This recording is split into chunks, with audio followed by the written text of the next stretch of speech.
All right, so the ratio test is kind of what you would think it would be. A ratio is a fraction. And a series will converge absolutely if the limit as n approaches infinity of the a plus 1 term over the a sub n term is less than 1. And it will diverge if that limit is greater than 1. And, of course, there's always an inconclusive part, which is so annoying. But if the ratio equals 1, then the series is, that test is inconclusive. So it has some characteristics of your limit comparison test, but what it's useful for are series that converge rapidly, and that means that they're involving either factorials or exponentials. So if you see like 2 to the n power or 5 to the n, something to the n power, an exponential function, or if you see factorials, chances are you're going to use the ratio test. All right, so let's determine whether the following series converges or diverges. And because we see all that exponential hoopla going on, I am going to use the ratio test. So the ratio test is to take the limit as n approaches infinity of the absolute value of a sub n plus 1. Now, what do you do to find a sub n plus 1?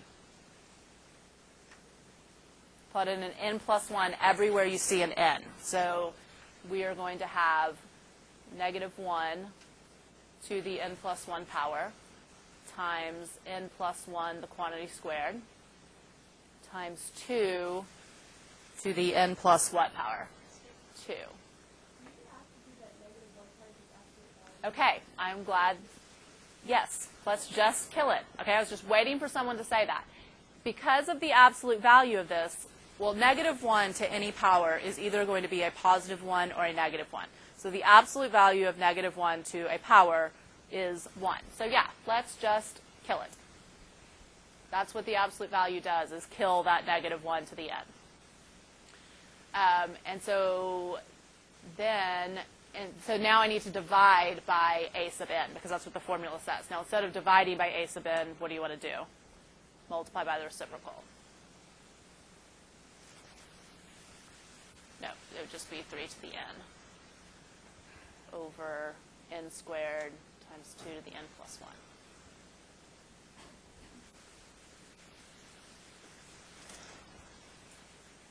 And really, the only thing that the absolute value is going to do is kill the negative 1 to the n. So I don't really need the absolute value from here on out. Another reason I like this test is because it kind of hones in your algebra skills, and there's a lot of stuff that you can cancel. Notice that I have a 2 to the n plus 2 over a 2 to the n plus 1. So essentially, I'm dividing like bases, correct? And when you're dividing like bases, what do you do with the exponents? Subtract them. Now, if you take the quantity n plus 2 and subtract the quantity n plus 1, it's 1. So we're just going to be left with a 2 to the 1 on top. Okay, do I have anything else that's like bases?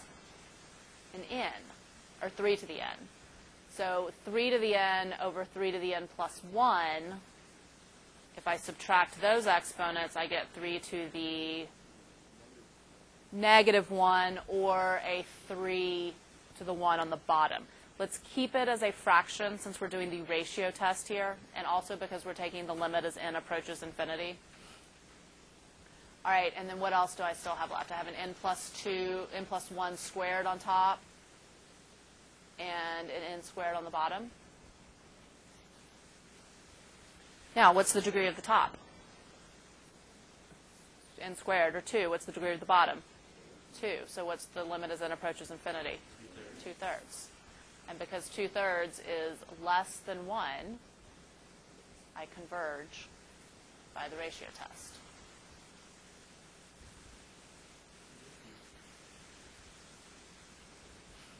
And that really is as hard as it gets.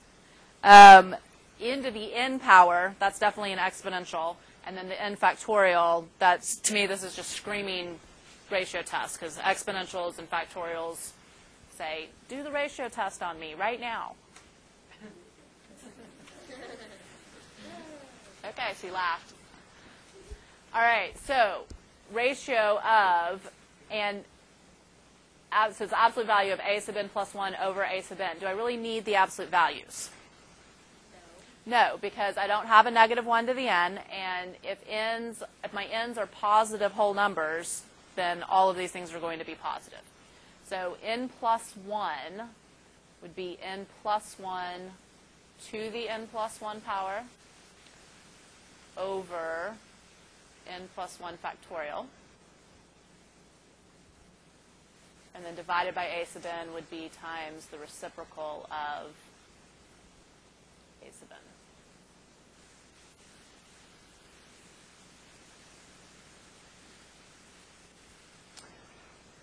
Okay, is there some simplifying that I can do? Good. N plus 1 factorial is n plus 1 times what? Times n factorial. I didn't really need that parenthesis, but that's okay. All right, so my n factorials will cancel.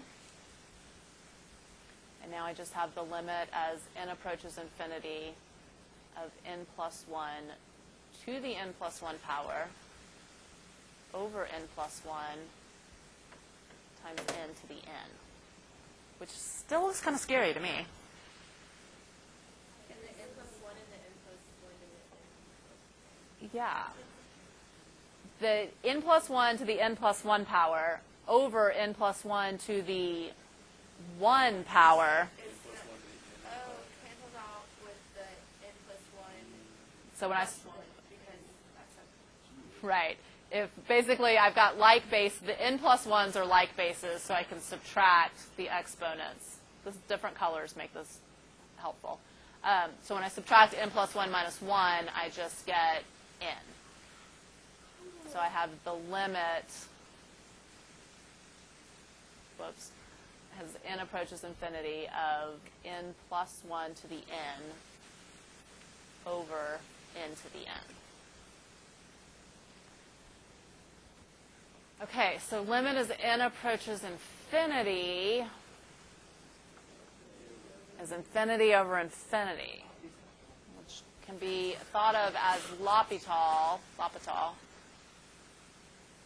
What if I write this? Okay, if both my top and my bottom are to the n power,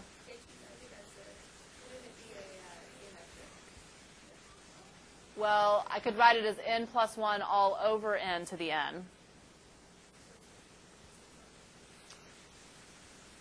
which is the limit as n approaches infinity of 1 plus 1 over n to the n power if I separate that, and that is E.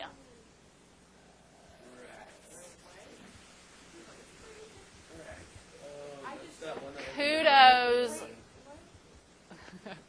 Okay, I think either a day or two ago we talked about, or I don't know, have we talked about this recently? Yeah. This is the definition of E. The limit as n approaches infinity of 1 plus 1 over n to the n power. Now, we proved that when we first did L'Hopital's rule, and when you have this exponential that's a variable, then you have to take the natural log of both sides, and you have Jake shaking his head like, I don't want to do that. I want to memorize that's E. Okay, so what does E approximately equal? 2.718. So does the series converge or diverge? Look at the box at the top. It diverges.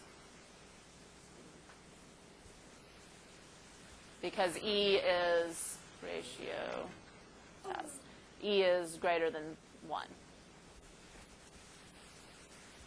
Cool. Okay, so just in case you, in the future, don't recognize that this limit is E, I want to show you how you can actually just refresh your memory on how you can do this. If you plug in infinity, you get 1 to the infinity power, which is an indeterminate form.